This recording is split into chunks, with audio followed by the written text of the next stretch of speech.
दिन पैदा किया है तुम्हारे लिए ताकि तुम इसमें रोजी हासिल कर सको। रात पैदा किया है तुम्हारे लिए ताकि उसमें तुम आराम कर सको। जानवरों को पैदा किया है ताकि तुम उससे अपना फायदा हासिल करो। दरख्तों को पैदा किया है उससे तुम अपना काम निकाल सको। पत्थरों को पैदा किया है उससे तुम अपना काम निकाल सको। मालूम क्या हो गया? जमीन पैदा हुई है इंसान के लिए, आसमान पैदा हुआ है इंसान के लिए, पानी बरस रहा है इंसान के लिए, हवाएं चल रही है इंसान के लिए, दरख्त पैदा हुए हैं इंसान के लिए, जानवर पैदा हुआ है इंसान के लिए। अगर इंसान मैं तुमसे पूछना चाहता हूँ, जमीन पैदा हुई है तुम्हारे लिए, आसमान पैदा हुआ है तुम्हारे लिए, चांद और सूरज पैदा हुए हैं तुम्हारे लिए, पानी बरस रहा है तुम्हारे लिए, हवाएं चल रही है तुम्हारे लिए, सब कुछ तुम्हारे लिए। मगर तुम ये बताओ कि तुम किसके लिए? तुम्हारा जवाब कुछ हो है ना हो। खुदा का कुरान पुकार कर कह रहा है वमा खलक़तुल जिन्ना वल इंसा इल्ला लियअबुदून। अरे सारी कायनात को पैदा किया है हमने इंसान के लिए, और इंसान को पैदा किया है मेरी इबादत के लिए। इस महफिल में सरकार आला हजरत का भी नारा लगता है, हुजूरे ताज शरिया का भी नारा लगता है, और जो मसलक के आला हजरत की महफिल हो वहां पर तो वीडियोग्राफी हो ही नहीं सकती। इसलिए वीडियोग्राफी शरीयत में हराम है। बस हम यहाँ पर आए हैं नेकियां कमाने के लिए, हमसे कोई गुनाह ना हो जाए जिससे अल्लाह और उसका रसूल नाराज हो जाए, हमसे वो काम जैसे ना हो। आप वीडियो बनाने के चक्कर में उलमा की बातें बहुत ऊपर से निकल जाती है, उसको आप अपने जहन में लें, उस पर अमल करने की कोशिश करें। लो बेटा, अल्लाह पाक आपको और तरक्की नहीं। दूसरा इनाम अब्दुल खालिक सल्लल्लाहु वो हैं तो तशरीफ लाएं, और अगर नहीं तो उनके वालिद साहब नजरुल हैं वो तशरीफ लाएं। चाचा अरे आप तो सब हैं ये माशाल्लाह अब्दुल खालिक सल्लल्लाहु के रिश्ते में चदा लगते हैं, इन्हें दूसरा इनाम दिया जाता है उस बच्चे का। माशाल्लाह अल्लाह पाक इन्हें जज़ाए खैर आमीन सुम्मा आमीन सुम्मा। तीसरा इनाम अजहर सल्लल्लाहु अजहर अजहर सल्लल्लाहु अजहर सल्लल्लाहु कौन है? अगर ये नहीं तो इनके वालिद साहब हैं। ये देखिए नात शरीफ पर जो फर्स्ट सेकंड या थर्ड का जो मकाम दिया गया है, ये फकत आवाज और तरन्नुम और कलाम की बुनियाद पर ये कमेटी वाले की जहां तक हैसियत थी वहां तक दिया, लेकिन इसका असली इनाम कयामत में अल्लाह से मिलेगा। कौन है बाबू अजहर? ले लीजिए आप अजहर कौन? मामा माशाअल्लाह आपके भांजा को तरक्की दें। आमीन सुम्मा आमीन सुम्मा। नहमदुहु व नसल्ली व नसल्लिमु अला हबीबिहिल करीम अल्हम्दुलिल्लाह। अल्हम्दुलिल्लाहि रब्बिल आलमीन वल आक़िबतु लिल मुत्तक़ीन वस्सलातु वस्सलामु अला सय्यिदिल अंबिया'i वल मुरसलीन व अला आलिहि व अस्हाबिहि अजमईन। अम्मा बअद फअऊज़ु बिल्लाहि मिनश शैतानिर रजीम बिस्मिल्लाहिर रहमानिर रहीम। वमा खलक़तुल जिन्ना वल इंसा इल्ला लियअबुदून। आमन्तु बिल्लाहि सदक़ल्लाहुल अज़ीम व सदक़ रसूलुहुन नबियुल अमीनुल करीम व नहनु अला ज़ालिका लमिनश शाहिदीन व शाकिरीन वल्हम्दुलिल्लाहि रब्बिल आलमीन। सबसे पहले मैं एक बात वाज़ेह कर दूं, मेरे भाई आपने नहीं सुना क्या?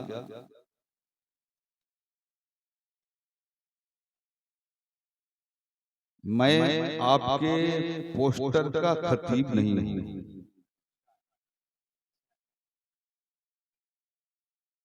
एक दिलवाले ने मिन्नत किया, या अल्लाह मेरा ये काम हो जाएगा तो मैं जलसा में अपने तरफ से एक मुकर्रर दूंगा। मैं उनके तरफ से हूं, कमेटी वालों का शुक्रगुजार हूं कि उन्होंने मौका दिया।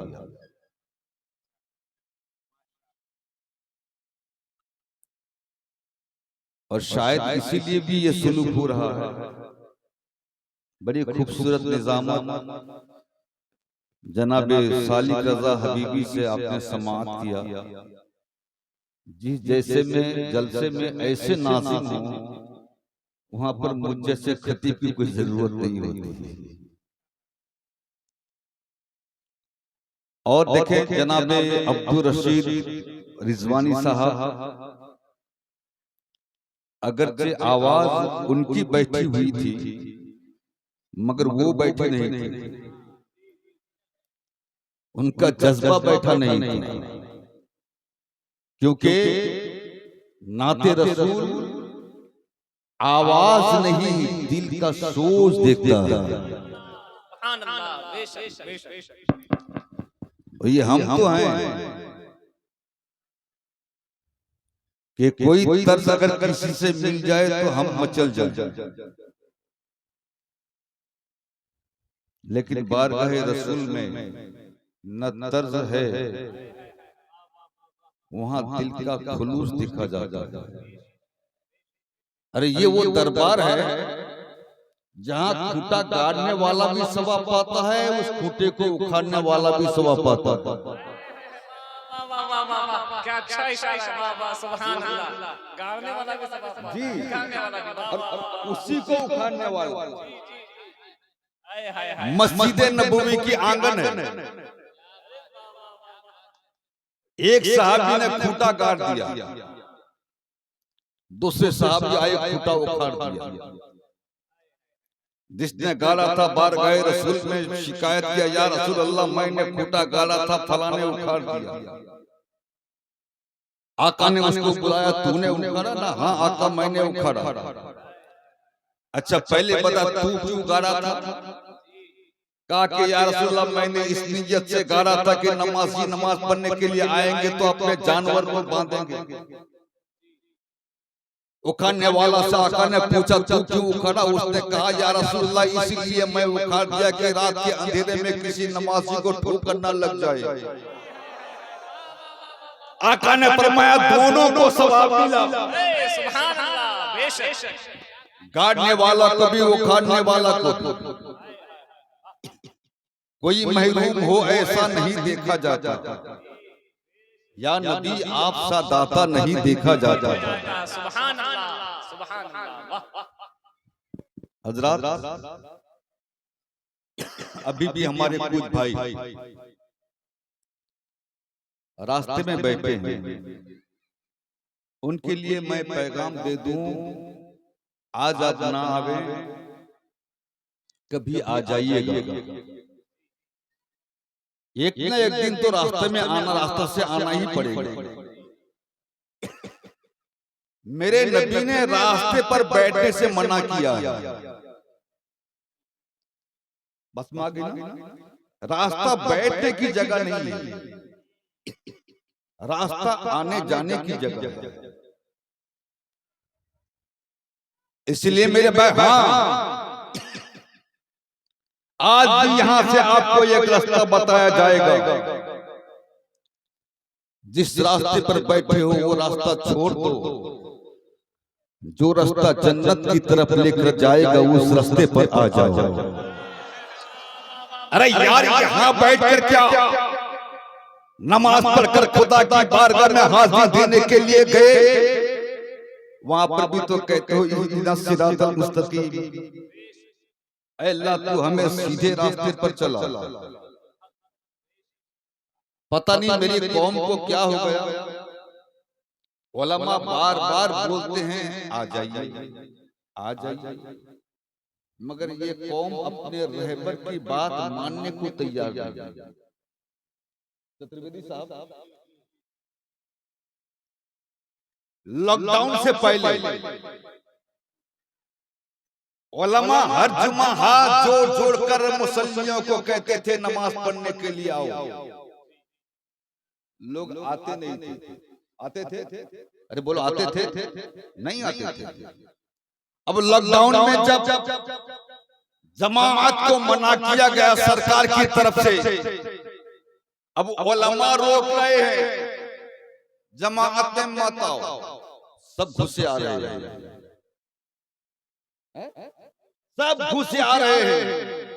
इमाम साहब परेशान, कहीं पुलिस की नजर पड़ गई तो फिर मुसीबत आ जाएगी। आपने फैसला कर लिया है कि हम आलिमों की बात नहीं मानेंगे। याद रखना, आलिमों की बात नहीं मानोगे तो किसकी मानोगे? आ जाओ कल कयामत के मैदान में खुदावंद कुद्दूस जन्नतियों से खिताब करेगा,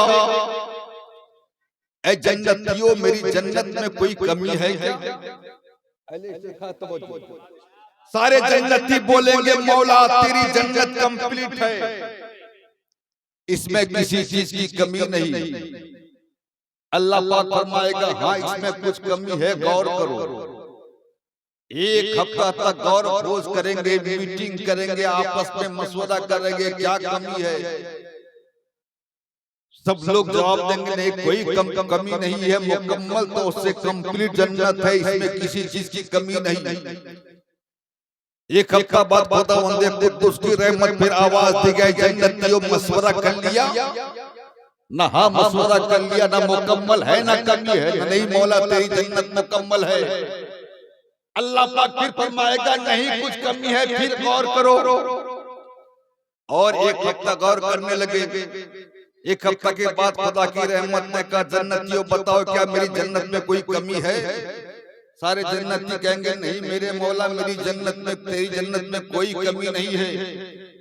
तब रब ताला फरमाएगा तुमसे नहीं होगा, अपने आलिमों से मशवरा करो और पूछो किस चीज की कमी है।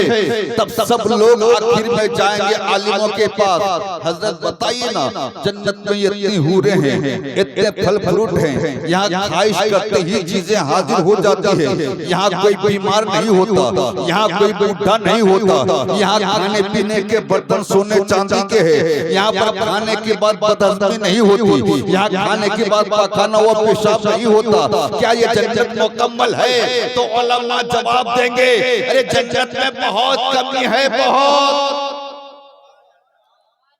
सब लोग कहेंगे ये मौलवी लोगों का क्या हो गया है? दुनिया में भी बोल जितना जगत दो जकात दो, जकात दो, फितरा दो, फितरा दो करते करते यहाँ पर जन्नत में इतनी आलीशान महल मिली है, इतनी बेहतरीन बिल्डिंग मिली है, इतनी हसीन हूरें मिली है, फिर भी कहता जन्नत मुकम्मल नहीं। तो उलमा फरमाएंगे ए जन्नतियों सुनो, जन्नत में सब कुछ तो है मगर अभी तक खुदा का दीदार नहीं हुआ, अभी तक रब का दीदार नहीं हुआ। फिर सामने हफ्ता खुदा की रहमत जवाब देगी ऐ जन्नतियों बताओ क्या मेरी जन्नत मुकम्मल है? जन्नती लोग कहेंगे नहीं मेरे मौला जन्नत में बहुत बड़ी कमी आ गई है। ना क्या कमी है? ना मेरे मौला मैंने हूरों को भी देख लिया, मैंने गिलमा को भी देख लिया, मैंने हौज़े कौसर और सलसबिल को भी देख लिया, मैंने जन्नत की पहाड़ों को देख लिया, मगर मेरे मौला जन्नत के खालिक को अभी तक नहीं देखा, जिसने हमें जन्नत दिया है उसको नहीं देखा। मेरे मौला तू अपना जलवा दिखा दे, ये जन्नत की भी जन्नत है। तब परवरदिगार आलम हर जुमा के दिन जन्नतियों को अपना दीदार कराएगा। सुभान अल्लाह, बेशक सुभान अल्लाह, सुभान अल्लाह, सुभान अल्लाह। आलिमों की बात यहाँ नहीं मानोगे, शायद वहां जाना नहीं चाहते क्या जहां पर आलिमों से मशवरा लेना हो। मेरे भाई जिसको कुर्सी मिलती है वो बहुत आगे आता है। मेरा वो नौजवान भाई जो कुर्सी पर आया सबसे पीछे बैठा है। अब दरवान है क्या भाई? दरवान है क्या? अरे बोलिए ना। और चाचा मेरे इतने खूबसूरत चाचा देखिए कितने पीछे बैठे हैं, मुंह छुपा करके, चेहरे पर नूर है, रसूल पाक की सुन्नत है, सब कुछ है, मगर वहां बैठे हुए हैं, वो भी औरतों के पीछे अल्लाह की पनाह।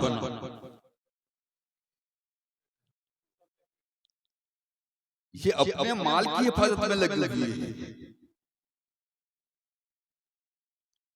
बहरहाल नाते रसूल के एक मतलब 2 शेर, उसके बाद अपनी गुफ्तगू के लिए 3 शेर सुनेंगे ना? मोहब्बत से बोल दे सुभान अल्लाह। अच्छा, इन लोग हम लोगों के बुलाने से नहीं आएंगे, खालिक साहब देखते हैं अल्लाह हम लोगों की दुआ कबूल करता है कि नहीं। हम लोग तो मुसाफिर हैं ना। दुआ कबूल हो गई, या अल्लाह जो मेरे भाई रास्ते के किनारे कुर्सी में पांव फैला के बैठे हैं, उसको बज़्म रसूल में आने की तौफीक देते हैं। दो से बोलो आमीन। मौला इन लोगों को रास्ता छोड़कर सिरात मुस्तकीम आने की तौफीक देते हैं। अब अल्लाह को अगर वो लोग प्यारे हैं तो बज़्म रसूल में आ जाएंगे, है ना? जरा मोहब्बत से बोले सुभान अल्लाह। नूर से जब झगड़ा तो यहीं पर है, नूर से जब दिल मुनव्वर हो गया, नूर से जब दिल मुनव्वर हो गया, तो गुंबदे खजरा का मंजर हो गया। या रसूल अल्लाह फूल हो खुशबू हो, आखिर क्या हो तुम? फूल हो खुशबू हो, आखिर क्या हो तुम? नाम ही से घर मुअत्तर हो गया। फूल हो खुशबू हो, आखिर क्या हो तुम? नाम ही से घर मुअत्तर हो गया। और बजुज़ ईमान के हरगिज कभी इज्जत नहीं मिलती। बात सच है तो सही हो जाए। बजुज़ ईमान के हरगिज कभी इज्जत नहीं मिलती।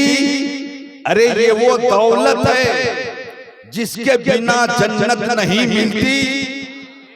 मुसलमान हजारों काम करते हो खुदा से जिंदगी पाकर, हजारों काम करते हो खुदा से जिंदगी पाकर, नमाजों के लिए मोमिन तुम्हें फुर्सत नहीं मिलती। नमाजों के लिए मोमिन तुम्हें फुर्सत नहीं मिलती। और बहुत ढूंढा जमाने में यही कहने पड़ा आखिर, बहुत ढूंढा जमाने में यही कहने पड़ा आखिर, जनाबे फातिमा जैसी कोई औरत नहीं मिलती। जनाबे फातिमा जैसी कोई औरत नहीं मिलती। जमाना भर में सोना और चांदी अच्छी दौलत है। जमाना भर में सोना और चांदी अच्छी दौलत है, मगर माँ बाप से बढ़कर कोई दौलत नहीं मिलती।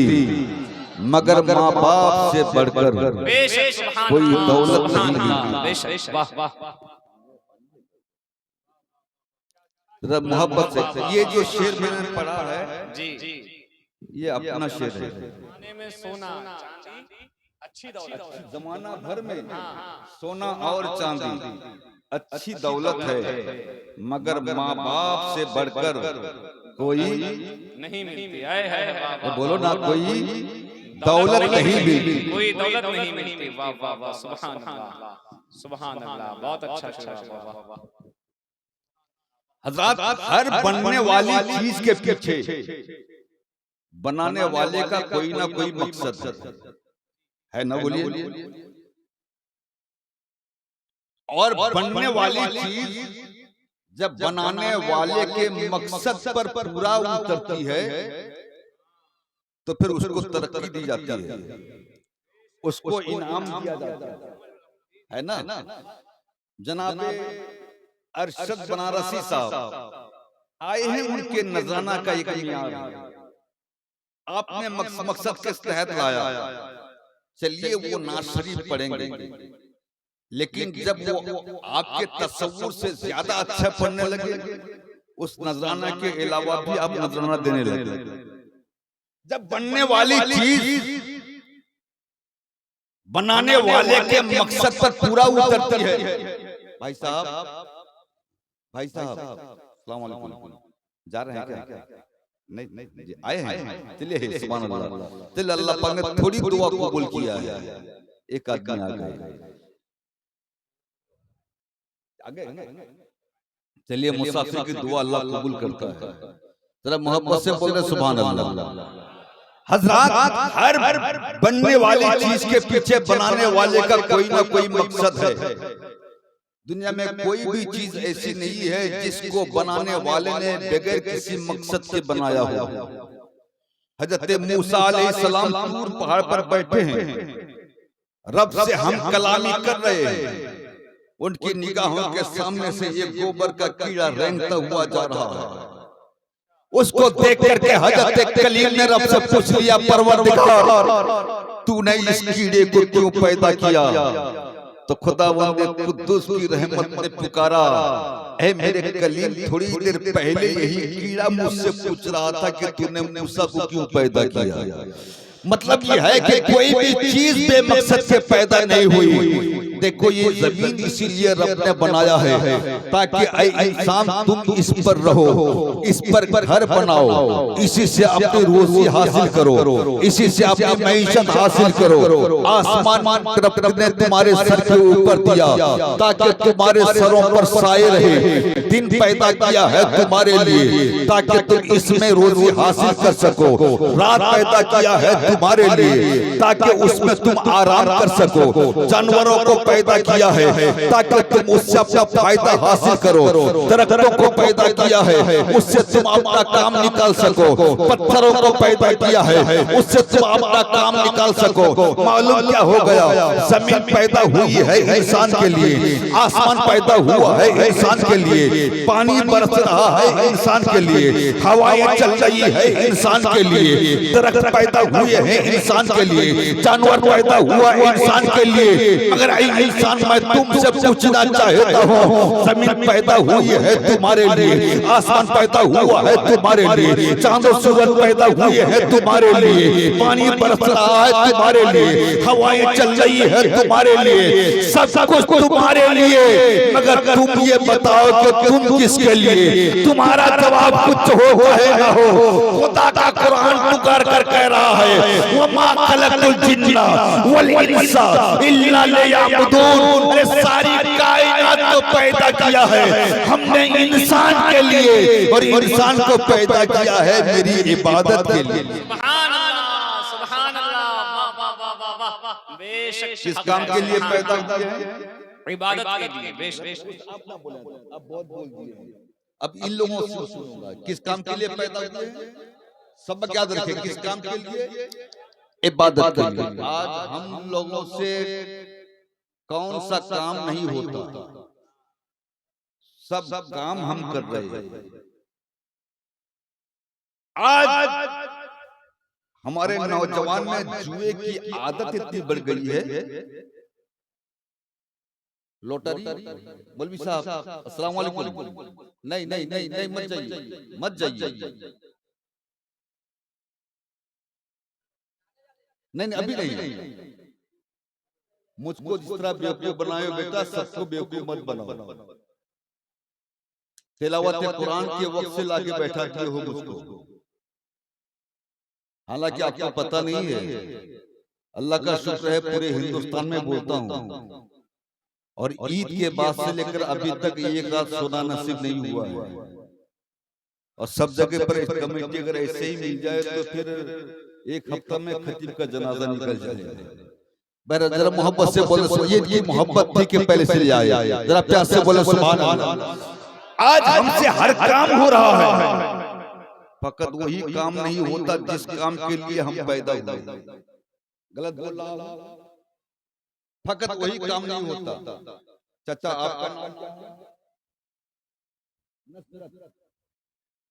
कितना अच्छा होता ये में पेश होता नुसरत। हमारे नसरत चचा आते, ये जगह का नाम क्या है? झाड़ कांथी।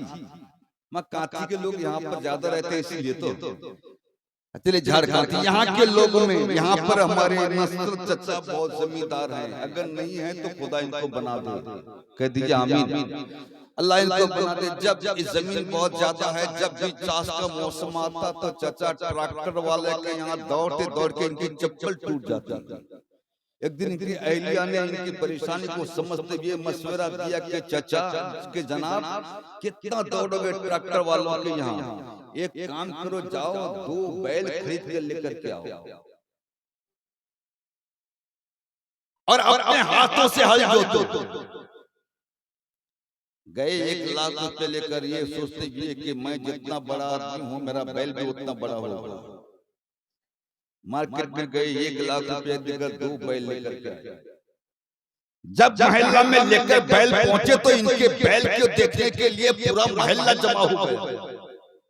जिसने भी देखा तारीफ किया, बहुत लंबा चौड़ा है, बहुत ताकतवर है। लोग बैल की तारीफ करते थे, इनका सीना फूल रहा था। अब तजर्बा करने के लिए ये अपने बैल को और हल को लेकर मैदान की तरफ चले। ये मैदान को चले तो इनकी अहलिया चली चूल्हे के पास चारा पकाने के लिए। मैदान में जाकर चचा जैसे ही दोनों बैलों को हल में जोता और अपने चाबुक उठाया तो एक बैल चला, दूसरा बैल सो गया। होता है ना, दूसरा बैल सो गया। अब चलने वाला खड़ा है इत्मीनान से, उसको कोई मार नहीं, उस पर कोई चाबुक नहीं। सोने वाले बैल को मारे जा रहे हैं मगर वो सोया है। दुम पकड़कर खींच रहे हैं मगर वो सोया है। बहुत मौके पर ऐसे मौके पर लोग उसके दुम में काट खाते हैं, फिर भी सोया है। उठने को तैयार नहीं है बैल। बैल को उठाने जाकर चचा पसीना में लथपथ हो गए। 1 घंटा के बाद जब घर आए तो बीवी ने चचा की हालत को देखकर समझ लिया कि बैल बहुत दौड़ाया है। जैसे ही आंगन में बैल लेकर के पहुंचे और इनकी अहलिया चारा लेकर आई खिलाने के लिए तो गुस्सा से कहा, बीवी इसको खिलाओ, उसको मत खिला।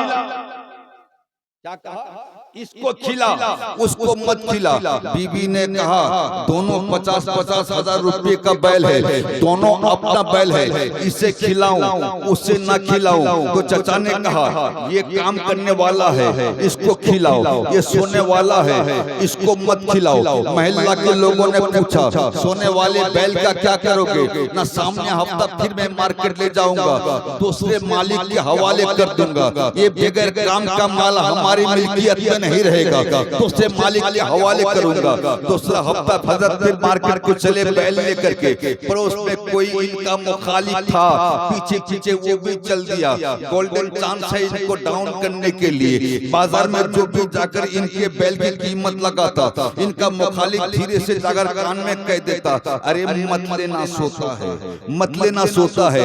कोई भी लिया नहीं, दिन भर धूप में खड़े रहे। शाम को फिर बैल लेकर के वापस आ गए। महल्ला के इमाम साहब ने पूछ लिया, चचा जान सोने वाले बैल का क्या हुआ? ना सब होने लेने से इनकार कर दिया, ना अब क्या करोगे? ना मौलाना खरीदा ठीक करो 100 में 1 किलो, खरीदा ठीक करो 100 में किलो। बहुत तगड़ा बैल था, देखकर महल्ला वालों की जुबान पर पानी आया था। सब आदमी तैयार हो गए। सुबह इमाम साहब ने अपना काम कर दिया, चापल लेकर बैठ गए। गोश्त बोटी अलग किया, कीमा बनाया, हड्डी को पाटा। मैंने कहा चाचा फायदा कितना हुआ? कहा कि 2-3 हजार लॉस हो गया है। मैंने कहा चाचा इतना कीमती बैल था, इतना खूबसूरत बैल था, लोग देखने के लिए आए थे, आपने उसको ज़बाह क्यों कर दिया? तो चाचा ने जवाब दिया, मौलाना मैंने बैल को आंगन की जीनत बनाने के मकसद से नहीं खरीदा था, हल जोतने के मकसद से खरीदा था। जब बैल हमारे मकसद के मुताबिक काम ना करे तो हम उसका चारा बंद कर दें, उसको दूसरे मालिक के हवाले कर दें, हम उसको ज़िबह कर दें, उसके बोटी बोटी अलग कर दें, तब उसको कहने दो आप एक बैल के आरज़ी मालिक हो, मगर आपका ये पावर है, अगर आपके मकसद के मुताबिक आपका बैल काम न करे तो आप उसको जान से मार डालो। अरे खुदा ने भी तो तुम्हें एक मकसद के तहत पैदा किया है, अगर उस मकसद के मुताबिक तुम इबादत नहीं करोगे तो भागलपुर में तुमको नहीं तो किसको काटा जाएगा, गुजरात में तुमको नहीं तो किसको काटा जाएगा।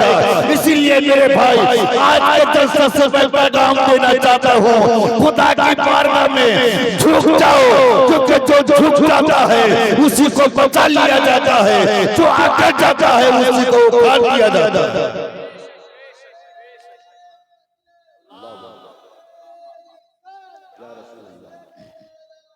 जिंदाबाद। अगर नमाज नहीं है, हम एक आलिम की जिम्मेदारी है कि कोई गुनाह करता है तो उसको गुनहगार कह करके गुनाह से रोके। आलिम की जिम्मेदारी है। हम ये नहीं कहेंगे कि सब जन्नती बैठे हैं, जन्नती दाढ़ी मुंडवाने को जन्नती कहते हैं। कोई अगर हमको लाके मेरे भाई साहब ने 50 रुपए दे दिया, मैं उसको 50 रुपए देकर उसका आशिक रसूल कह दूं? अरे आशिक रसूल तो वो होगा जिसके चेहरे पर नबी की सुन्नत होती, नबी से मोहब्बत है, नबी की सुन्नत नहीं। आ जाओ ज़हन को हाजिर करो। गौसे पाक का जलसा आपने सजाया, गौसे आदम रज़ियल्लाहु तआला अन्हु आपके ताल्लुक से क्या ख्याल रखते हैं? आपने तो कहा कि गौस का दामन नहीं छोड़ेंगे, लेकिन सच बताओ क्या गौसे पाक ने अपना दामन आपके हाथ में दिया है? मेरे गौस ने फरमाया बेनमाजी के लाश को मुसलमानों के कब्रिस्तान में दफन ना किया जाए। किनका हुक्म है?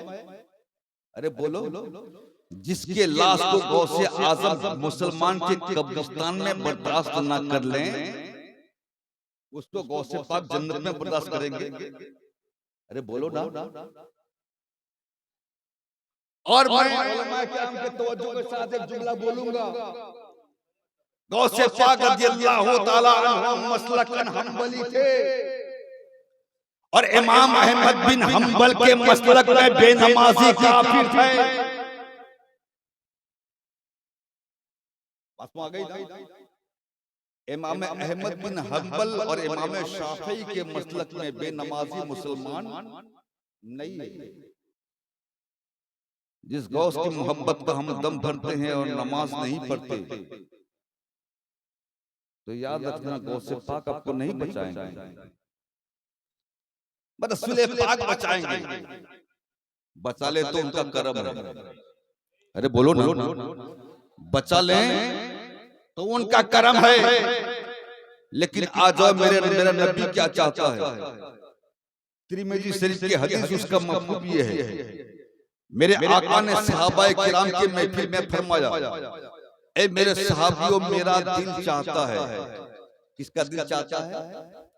आमिना के लाल का दिल चाहता है, मुस्तफा जाने रहमत का दिल चाहता है, और कसम खुदा की नबी का दिल जो चाहता है वो हो जाता है।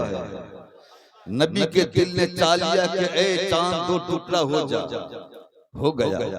नबी के दिल ने चाहा कि ए सूरज वापस हो जा, हो गया। नबी के दिल ने चाहा कि अबू जहल के मुट्ठी में रहने वाली कंकरी कलमा पढ़ दिया। नबी ने चाहा कि ए दरख्त मेरे सामने चल के आ गया। नबी का दिल जो है वो हो जाए। नबी ने कहा कि मेरा दिल चाहता है आजान बिलाल दें, इमाम अबू बकर बने, साहबा नमाज पढ़े, मैं जमात में शरीक ना होकर मदीना के गली गली घूमूं और देखूं किस घर के लोग नमाज नहीं पढ़ते। आका फरमाते हैं मेरा दिल चाहता है कि बेनमाजी के घरों को आग लगा दूं, मगर घर में बच्चे भी रहते हैं, घर में औरतें भी रहती हैं, इसीलिए मैंने आग नहीं लगाया। अब इंसाफ के साथ बोलना। आज बदमा से कोई एक इंसान खड़ा हो गया और मुझसे कहा जहांगीर मेरा दिल चाहता है कि तेरे घर को आग लगा दूं। इंसाफ के साथ बोलना।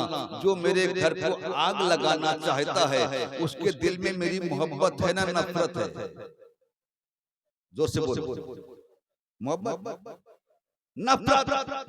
जिससे मोहब्बत होती है उसका घर बनाया जाता है, जिससे मोहब्बत होती है उसका घर बसाया जाता है, जलाया नहीं जाता।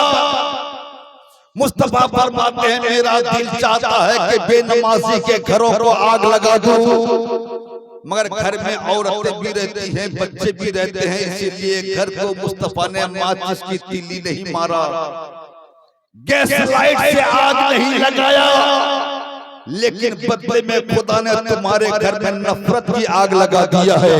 आज भाई भाई में नफरत है, बाप बेटा में नफरत है, सास बहू में नफरत है, चचा भतीजा में नफरत है, पड़ोस पड़ोस में नफरत है। ये नफरत क्यों है? बेनमाजी होने की वजह से। मुस्तफा ने आग लगाना चाहा था, खुदा ने नफरत की आग लगा दिया। जिसके घर को मुस्तफा आग लगाना चाहें, मुस्तफा कब चाहेंगे को जन्नत में जाए? अरे बोलो ना, आ जाओ मेरे भाई। कब तक बेअमल बन के रहोगे? अमल के मैदान में आ जाओ। मेरे आका ने इमाम हसन और हुसैन को ये तालीम नहीं दिया था कि कब्र में जाना और बोल देना कि मैं नबी का नाती हूं। ये तालीम नहीं दिया था।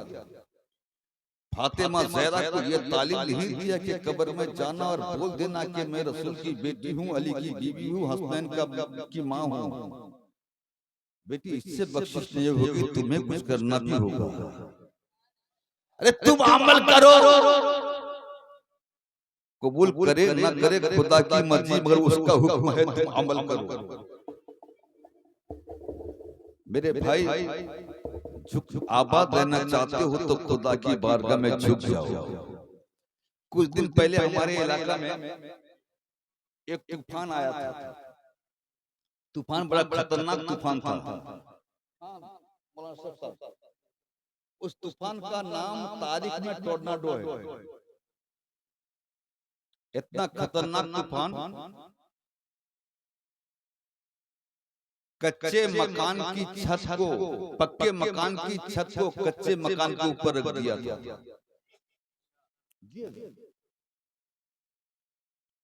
40 फीट के ट्यूबवेल को फिल्टर समेत उखाड़ दिया था।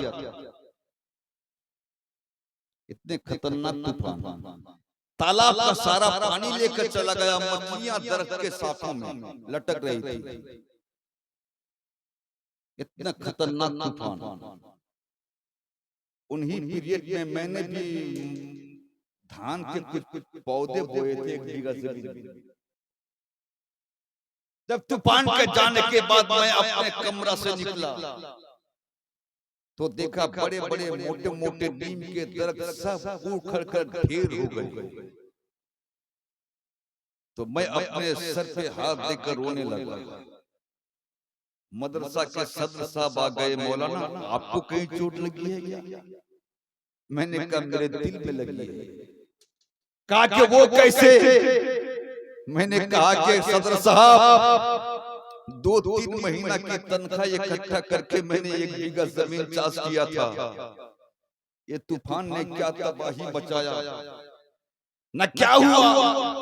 मैंने कहा देखते नहीं ये मोटे मोटे नीम के दरख्त उखड़ कर ढेर हो गए। मेरे धान के पौधे तो इतने नाजुक हैं कि बकरी मुंह मारती है तो जड़ समेत बाहर आ जाता है। वो उखड़ कर कहां गया होगा? सदर साहब ने कहा कि मौलाना आपके पौधों का कुछ नहीं होगा। मैंने कहा पागल हैं, ये नीम का दरख्त जिसको हाथी तो हाथी पगला हाथी भी उखाड़ने पर थक जाता है, ये उखड़ कर ढेर हो गए मगर मेरा पौधा। तो सदर साहब ने कहा कि मौलवी लोग थोड़ा पागल टाइप के होते हैं, चलो मैदान में। लेकिन जब मैदान में गया तो मैं ताज्जुब के सागर में डूब गया, क्योंकि मैं देखा कि मेरा धान का पौधा जैसे कल लहलहा रहा था आज भी वैसे ही लहलहा रहा है। मैं आलम में तसव्वुर में खेत के किनारे बैठ गया। आप धान के पौधे से पूछा, अबे धान का पौधा नीम नहीं बचा, तू कैसे बचा? अकासिया नहीं बचा, तू कैसे बचा? साल नहीं बचा, तू कैसे बच गया? सेगुन नहीं बचा, तू कैसे बच गया? तो धान के पौधों ने जवाब दिया था, मौलाना जब तूफान आया था नीम अकड़ करके खड़ा था, उसको उखाड़ दिया गया। साल अकड़ करके खड़ा था, उसको उखाड़ दिया गया। मगर मुझको अपने नासुकी का एहसास था। जब तूफान आया था तब मैंने अपने आप को झुका लिया था। जब मैं झुक गया तब मुझको खुदा ने बचा लिया।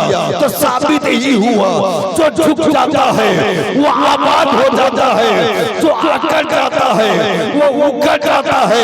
इसीलिए मेरे भाई आज के जलसे में अकड़ने से तौबा करो और खुदा की बारगाह में झुकने की आदत डाल लो, क्योंकि जो झुक जाता है वो अल्लाह का प्यारा हो जाता है। हजरात, बड़े की भी एक आदत है, अरे यार ये मुसल्ला एक ऐसी बाबरकत चीज है, इससे बरकत वाली चीज तो हमने देखा ही नहीं। मैं जो देखा हूं आपको दिखा दूंगा, वरना फिर स्टेज पे बैठा ही क्यों? आज सबसे बड़ी खराबी जो हमारे समाज में है वो ये है कि हम बड़ाई, हर आदमी अपने आप को बड़ा समझता है। जो खानदानी छोटा है वो भी अपने आप को कभी छोटा नहीं कहता।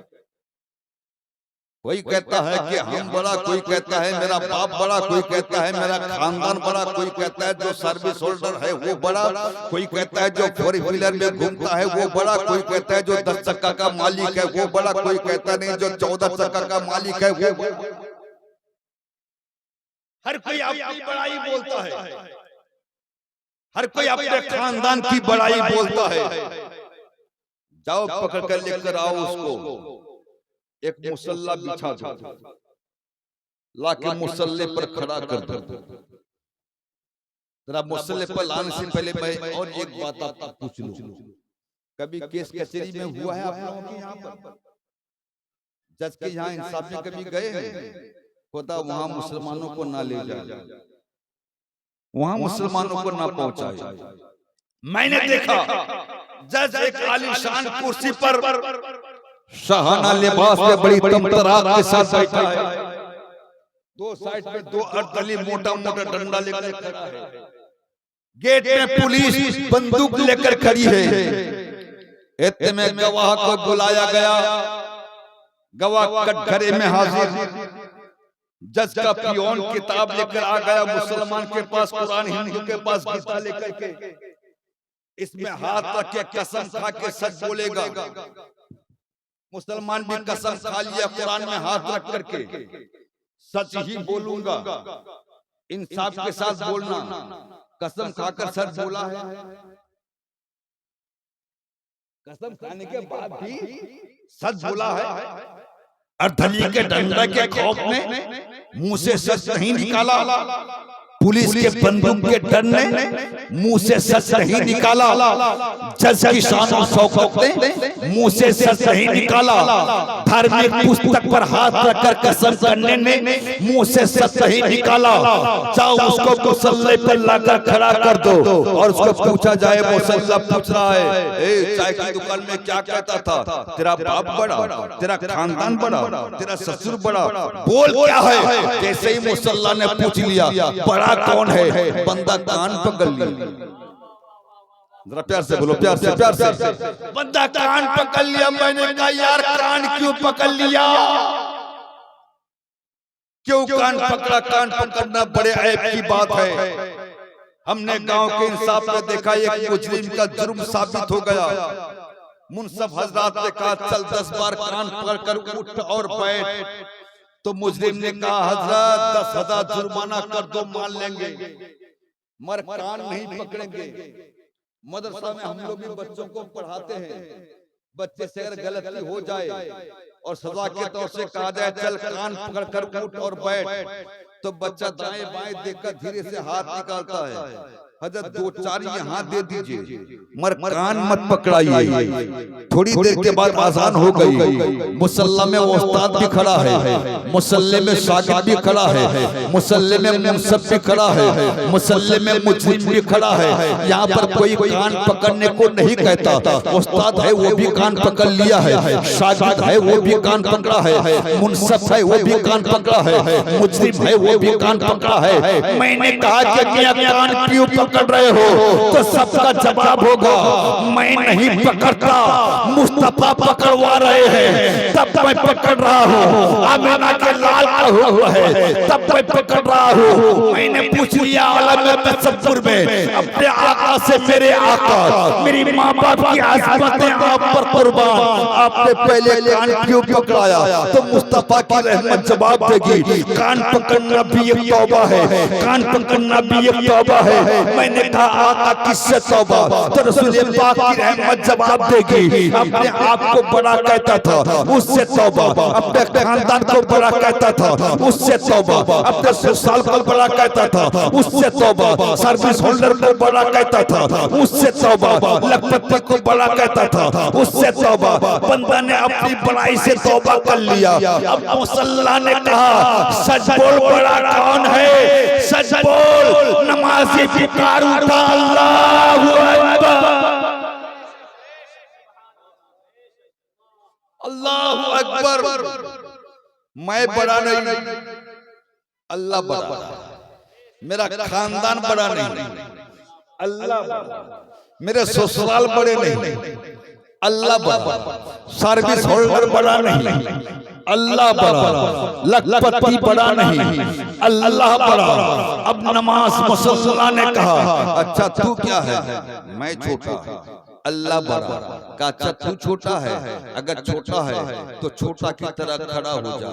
अब बंदा हाथ बांध कर अदब से खड़ा है, न दाएं देखे न बाएं देखे, न आगे देखे न पीछे देखे, न ऊपर देखे न नीचे देखे, एक ही जगह निगाह टकटकी बांधे हुई, आंखें देख रही है एक ही जगह पर, किसी पर नजर नहीं, छोटा की तरह खड़ा है। अब नमाज ने कहा अगर तू छोटा है बड़े की तारीफ क्यों नहीं करता? अब नमाजी ने पढ़ना शुरू कर दिया सुब्हानका अल्लाहुम्मा व बिहम्दिका व तबारक अस्मुका व तआला जद्दुका व ला इलाहा गैरुका। इतना सना तो पढ़ लिया। सना पढ़ने के बाद सूरह फातिहा पढ़ के रब की तारीफ किया, कुरान की तिलावत करके रब की तारीफ किया। नमाज ने कहा ऐ नमाजी अभी भी तेरा सर ऊंचा है और छोटा हो जा, और छोटा हो जा। नमाजी खड़ा था 6 फीट का था। जब नमाज ने कहा कि और छोटा हो जा, नमाजी रकू में चला गया। तसव्वुर कीजिए खड़ा था तो 6 फीट का ऊंचा था, रकू में गया है तो 3 फीट का हो गया है। अब नमाज ने कहा तू क्या बोलता है? बोल। नमाजी कहने लगा सुभाना रब्बियल अज़ीम, सुभाना रब्बियल अज़ीम। मौला तेरे लिए अज़मत है, मौला तेरे लिए बुजुर्गी है, अल्लाह के लिए सब कुछ कह रहा है। अब नमाज ने कहा कि और छोटा हो जा, और छोटा हो जा। नमाजी सजदा में चला गया। सजदा में जैसे ही गया तसव्वुर कीजिए खड़ा था तो 6 फीट का, झुका है तो 3 फीट का, सजदा में गया है तो 1.5 फीट का, 1.5 फीट का बन गया बंदा, इतना छोटा बन गया। नमाज में कहा क्या बोलना चाहता है? नमाजी कहने लगा सुभाना रब्बियल आला, सुभाना रब्बियल आला। मौला तू ही सबसे आला है, तू ही सबसे बुलंद है, तू ही सबसे आला है। मैंने नमाज से में तसव्वुर में सवाल कर लिया ऐ नमाज जरा तू हमको ये बता, पहले कान पकड़वा कर मुझको छोटा किया, हाथ बंधवा करके मुझको छोटा किया, सना पढ़वा करके मुझको छोटा किया, रकू में झुका करके मुझको छोटा किया, सुभान रब्बियल अज़ीम कहला के मुझको छोटा किया, सजदा में गिरा के मुझको छोटा किया, सुभान रब्बियल आला कहला के मुझको छोटा किया। इतना छोटा तूने क्यों किया? तो नमाज का जवाब होगा, अगर बड़ा का प्यार पाना चाहता है तो पहले छोटा बनना सीख जा। बड़ा का प्यार पाना चाहता है तो पहले छोटा बन जा। बड़ा का प्यार पाने के लिए छोटा बनना होता है। मौलाना सालिक साहब किबला, मैं माज़रत के साथ मैं एक मिसाल देना चाहता हूँ। मौलाना सालिक साहब आलिम दीन हैं, इनसे मुसाफा करना अपने नबी से मुसाफा करना। जरा प्यार से बोलो सुभान अल्लाह। इनको देखना अपने नबी को देखना, इनकी बातों को सुनना अपने नबी की बातों को सुनना। जो इनके साथ बैठता है गोया कि अपने नबी के साथ बैठता है। मुस्तफा की हदीस में ये बात आई हुई है। हजरत मैं आपको उस वक्त की बात बता रहा हूँ जब आप आलिम भी नहीं थे, जब आप तालिब इल्म भी नहीं थे, आपकी उम्र 2-3 महीना की थी, बिस्तर पर ही लेटे हुए थे, अपने घर के पालने में लेटे हुए हैं। जरा बताइए ना, महल्ला की कितनी औरतों ने आपके होठों को चूमा है, आपके गालों को चूमा है, आपको सीने से लगाया है। तब आपका कोई मकाम नहीं था, तब आपका कोई रुतबा नहीं था। कितनों ने आपको कांधे पर बैठाया है, लेकिन आज तो आप आलिम दीन हो गए, आज आपका मकाम बढ़ गया है। क्या आज आपको उस तरह कोई प्यार करता है? क्या आज आपको उस तरह कोई गले से लगाता है? तो जवाब होगा नहीं नहीं। मैंने कहा जब आपका कोई मकाम ना था तब तक आप जो है लोगों का प्यार पाते रहे, लेकिन आज मकाम मिल गया है तो आज प्यार से महरूम क्यों है? तो मौलाना सालिक का जवाब होगा, वो मेरा बचपन था, जब तक मैं छोटा था तब तक बड़ों का प्यार पाता रहा, जब से बड़ा हो गया तब से बड़ों के प्यार से महरूम हो गया। ऐ मेरे भाई, तुम बड़ा नहीं हो, अल्लाह बड़ा है। अगर उसका प्यार पाना चाहते हो तो उसके बारगाह में छोटा बन करके आ जाओ, छोटा बन के आ जाओ। हजरात, अल्लाह पाक ने पूरा वजूद हमारा बनाया भाई साहब, बहुत जरूरी है। जब मोहब्बत से बोल रहे सुभान अल्लाह और प्यार से बोले, गुफ्तगू खत्म कर दूं जी, खत्म कर दूं और 15 मिनट टाइम है। जरा मोहब्बत से बोल रहे सुभान अल्लाह। मैं टाइम का पाबंद इंसान हूं। मौलाना सालिक साहब जानते हैं कि अगर 1 घंटा टाइम दिया गया है तो 59 में खत्म करता हूँ। जी भैया नौजवान जी, यार तकरीर हम कर रहे हैं, प्यास तुमको लग रही है? जरा मोहब्बत से बोल रहे हैं सुभान अल्लाह। हजरत, अल्लाह पाक ने हमारे पूरे वजूद को बनाया, इसमें कोई शक है? पूरा वजूद सर से लेकर पांव तक, और पूरे वजूद को रब ने छोड़ दिया, तू जो चाहे कर। ये पांव जिधर चाहे लेकर के जा, ये हाथ से जो चाहे कर ले, आंख से जो चाहे देख ले, कान से जो चाहे सुन ले। अच्छा सुना तो सवाब पाएगा, बुरा सुना तो गुनाह पाएगा। लेकिन खबरदार ये एक चीज है, उसी को मेरे लिए रखो। वो क्या है? हमारी पेशानी। बस में आ गई ना, ये पेशानी। पूरा वजूद को अल्लाह ने हमारे दे दिया, पेशानी को किसके लिए रखा? अपने लिए। बात जरा गौर से सुनिएगा, पेशानी अपने लिए। अगर वही चीज हम ना दें उसको, तो आलम में तसव्वुर अपने रब से मैंने पूछा, मेरे मौला तू सबसे आला और इंसान का सर सबसे आला, तू अपने लिए सर क्यों ना लिया, पेशानी क्यों लिया? यहीं पर एक मसला, जलसा सुनने आए हो तो याद रखो।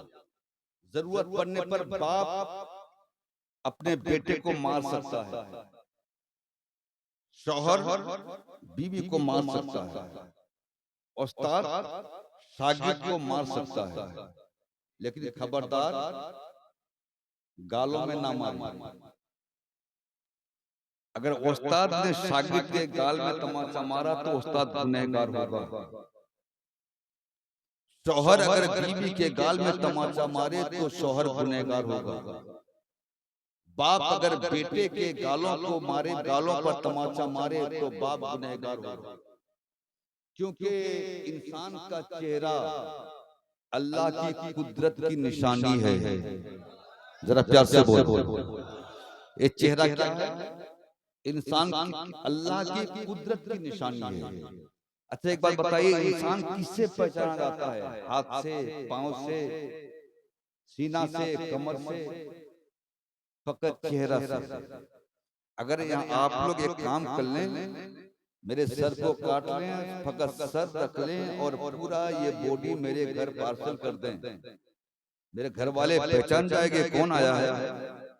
और पूरा रख लें, इतना ही भेज दें, आदमी पहचाना जाता है फकत चेहरा से।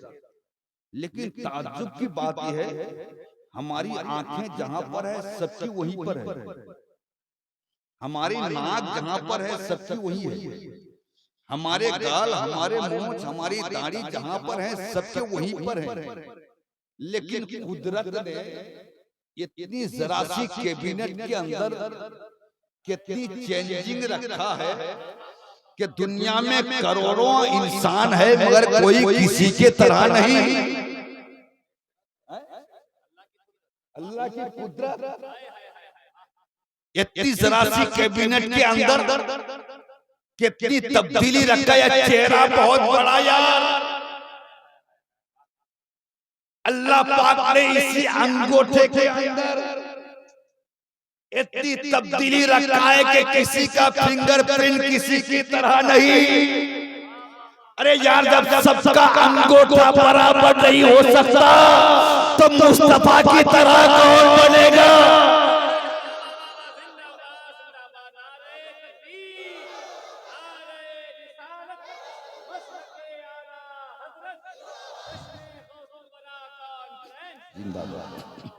अब मैं रब से पूछता हूं, मेरे परवरदिगार, इंसान का चेहरा बेमिसाल कैसे, इंसान का चेहरा लाजवाब कैसे, इंसान का चेहरा बेनजीर कैसे? तो रब की रहमत ने कहा कि याद कर उस वक्त को जब मेरा आदम जन्नत में था, मूर्ति बनाई, रूह डाला, रूह गई बाहर निकल आई। मैंने पूछा था रूह से कि बाहर क्यों आई? तो रूह ने शिकायत किया, मौला बहुत अंधेरा, जहां भी जाता वहां बहुत अंधेरा, दम घुटता है, रह नहीं पाती। तो रब ने जिब्रील से कहा, जिब्रील लाइट का इंतजाम कर दे। तो जिब्रील अमीन ने मुस्तफा के नूर को आदम की पेशानी में रखा।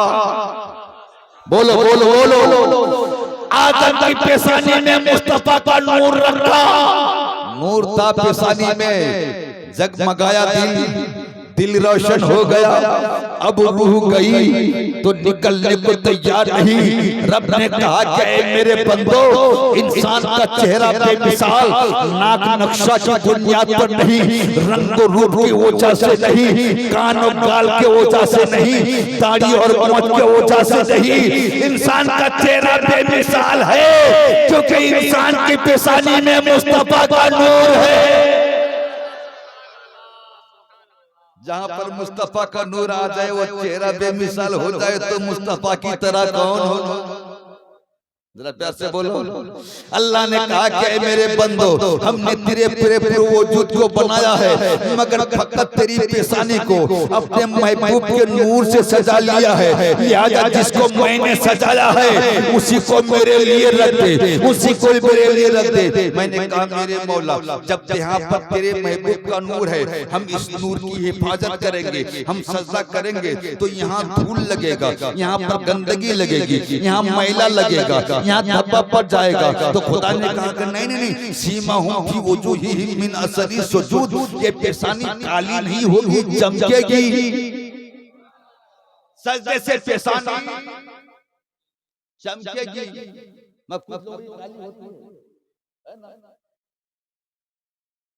कुरान कह रहा है कि पेशानी चमकेगी सजदे से।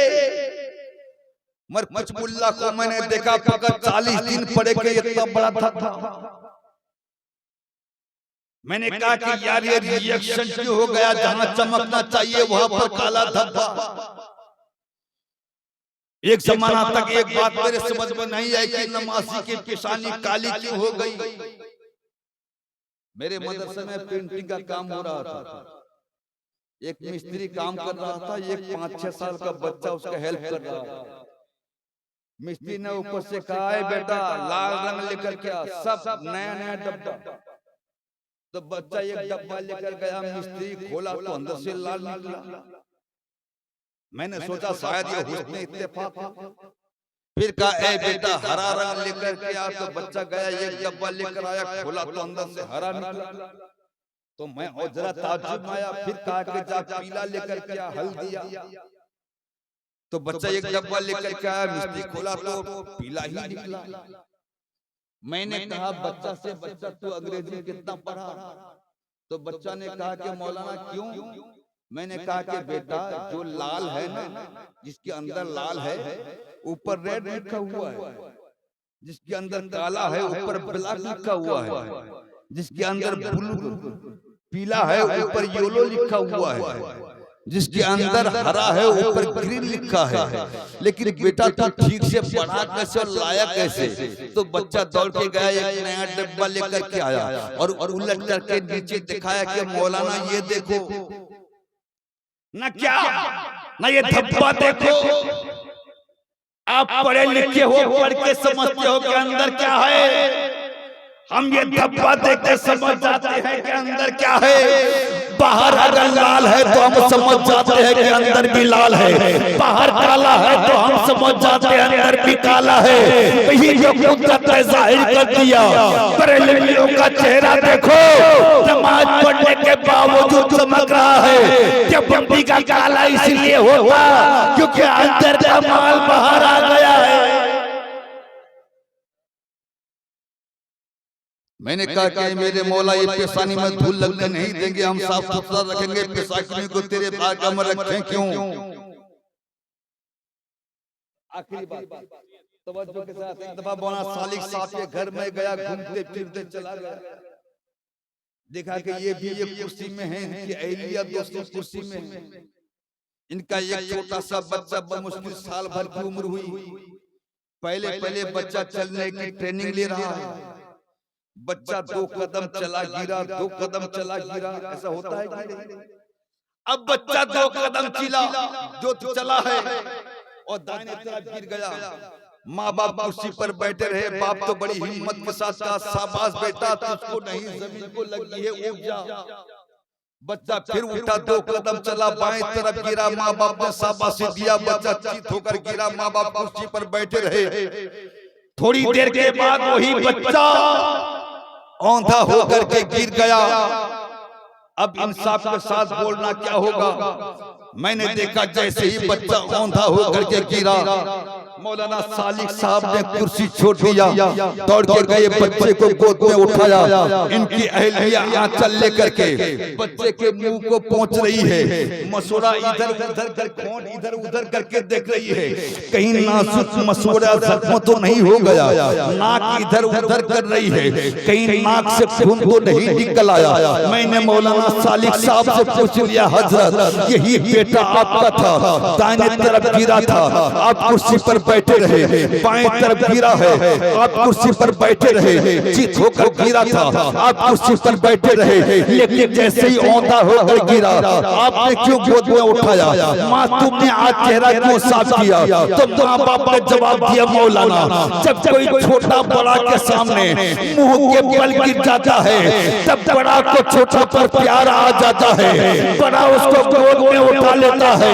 अब बिना तमसील समझे को कहने दो, जब एक बेटा माँ बाप के सामने मुंह के बल गिरता है तो बाप उसको गोद में उठाता है, माँ चेहरा साफ कर देती है। बिना तमसील वही बंदा जब अल्लाह की बारगाह में पहुंच करके सजदा की शक्ल में गिर जाता है मुंह के बल, तब खुदा की रहमत गोद में उठाती है और मुस्तफा जब चेहरा साफ कर देते हैं तो नतीजा क्या होता है?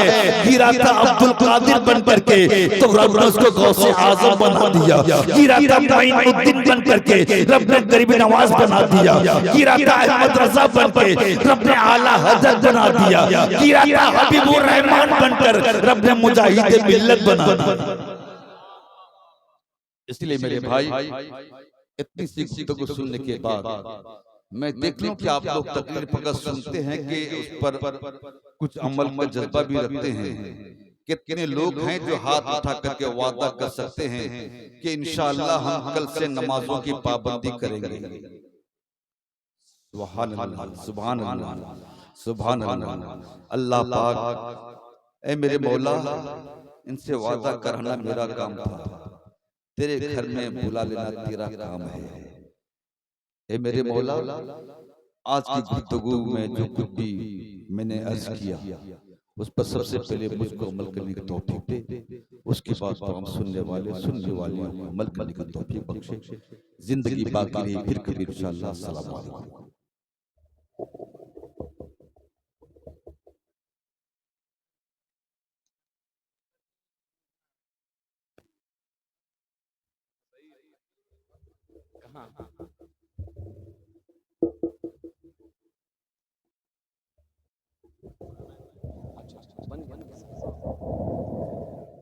माशाअल्लाह, सुभान अल्लाह,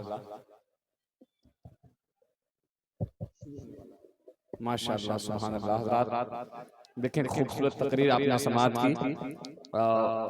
अभी पंजाब की सरजमीन से आने वाले मेहमान की भी तकरीर आपको समाअत करनी है। उत्तर दिनाजपुर से तशरीफ लाने वाले हजरत मौलाना अशरफ साहब क़िबला चतुर्वेदी, इनकी ज़बानी भी आपको तकरीर समाअत करनी है। आप अगर ज़रूरत ले जा रहे हैं तो जल्द से जल्द वापस आ जाएं। आप पीछे एक बैनर देख सकते हैं, आ गए हैं? देखिए, पंजाब की सरजमीन से आने वाले हमारे खुसूसी मेहमान खतीब अहले सुन्नत हजरत मौलाना उमर रज़वी साहब तशरीफ ला रहे हैं। आप देख सकते हैं हजरत तशरीफ ला रहे हैं। गुजारिश है कि आप उनके इस्तकबाल की खातिर खड़े हो जाएं। या रसूल अल्लाह, आला हजरत, आला हजरत, ताजुश शरिया, ताजुश शरिया।